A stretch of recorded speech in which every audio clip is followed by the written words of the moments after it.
Blague 1. Hugo va à l'hôpital pour une opération, car ses jambes sont trop courtes. Le chirurgien se gratte la tête, hésitant à les allonger au niveau des genoux, des cuisses ou des tibias.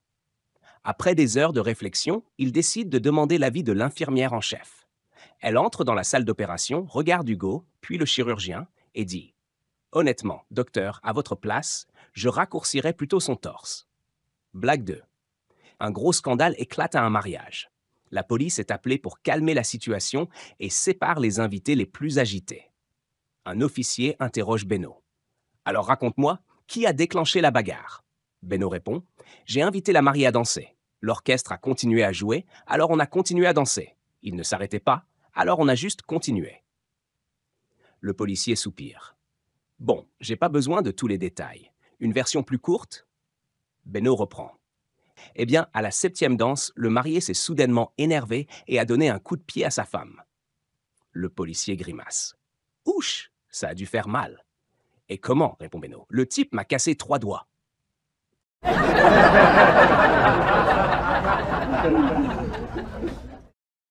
Deux jeunes religieuses sont derrière le couvent, cherchant un moyen discret de se débarrasser de petits emballages sans que la mère supérieure ne le remarque.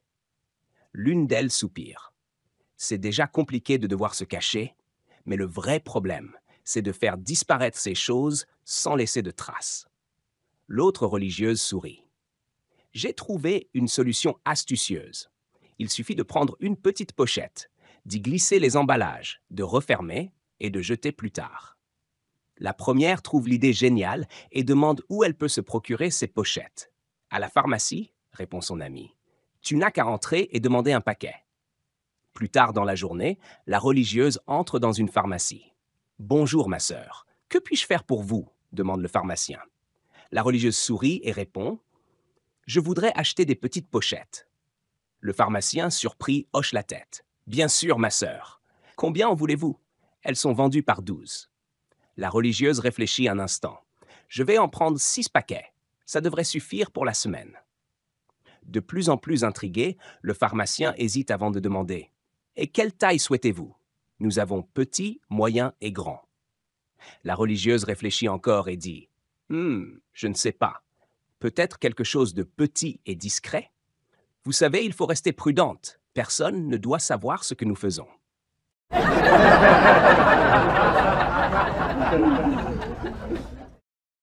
Hansi se détend sur le canapé quand il entend soudainement des pneus crisser dehors. Il regarde par la fenêtre et voit sa femme qui arrive dans l'allée. Affolé, il essaie de se cacher, mais elle entre dans le salon et le prend par le cou.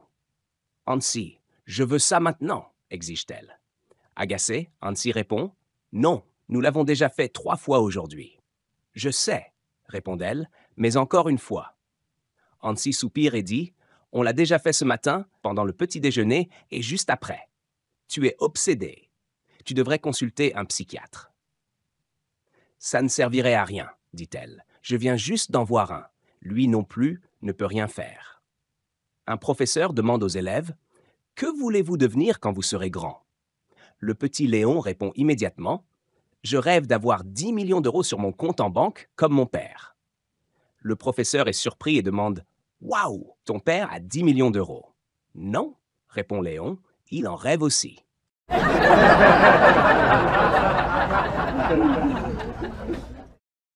Un maître de cirque préoccupé publie une annonce pour un dompteur de lions. Seuls 2 candidats se présentent, une belle jeune femme blonde et un homme plus âgé nommé Fridolf, habillé d'un costume élégant. Le maître de cirque, d'un ton sérieux, les avertit « Je vais être honnête, ce lion est un sauvage.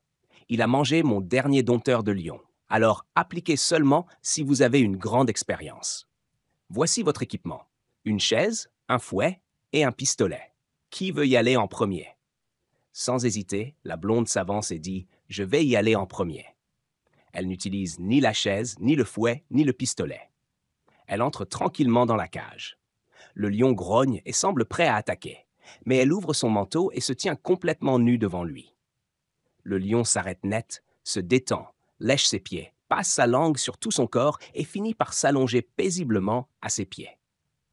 Le maître de cirque est stupéfait. « C'est incroyable, je n'ai jamais vu ça. » Puis il se tourne vers Fridolf et, encore émerveillé, lui demande: Pouvez-vous faire mieux, monsieur?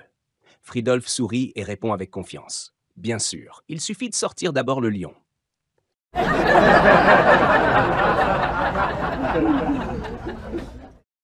Un jeune homme rentre de l'école et sa mère lui demande: Comment s'est passée ta journée? Il réfléchit un instant et répond: Oh, c'était assez intéressant. Curieuse, la mère insiste: Allez, raconte-moi, qu'as-tu fait aujourd'hui?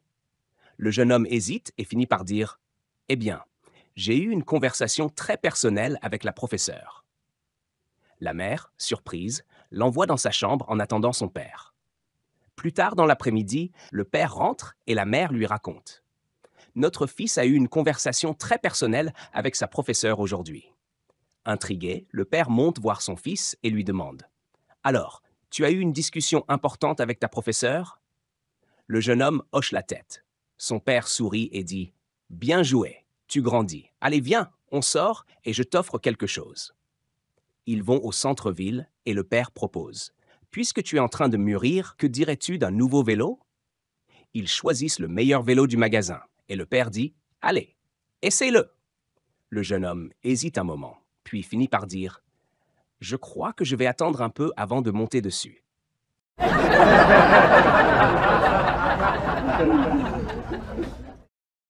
Un médecin travaillait depuis quelques heures en ce beau vendredi matin lorsqu'une religieuse entra dans son cabinet. Elle regarde le médecin et dit: Docteur, aidez-moi, je vous en prie. Ma poitrine me démange sans arrêt. Le médecin répond: Eh bien, je vais devoir vous examiner pour trouver la cause. Après avoir dit cela, il se tourne vers son ordinateur pendant que la religieuse se prépare pour l'examen. Au bout d'un moment, le médecin demande: On est prêt? La religieuse acquiesce et le médecin l'examine. Après un instant, il prend quelques notes et dit: Intéressant. Légèrement rouge, la religieuse demande: Tout va bien? Le médecin la rassure: Ne vous inquiétez pas, je vais examiner cela de plus près. Il pose délicatement ses mains sur sa poitrine et l'examine pendant quelques minutes. Soudain, il se penche encore plus près et écoute attentivement. Intriguée, la religieuse demande: Docteur, que faites-vous? Chut, répond le médecin. J'essaie d'écouter attentivement pour comprendre le problème. Après quelques instants, le médecin se recule et dit: D'accord, merci pour votre patience. Toujours un peu perplexe, la religieuse demande: Alors, y a-t-il une solution à mon problème? Le médecin sourit et répond: Oui, il vous suffit de laver votre soutien-gorge avec un autre détergent à partir de maintenant.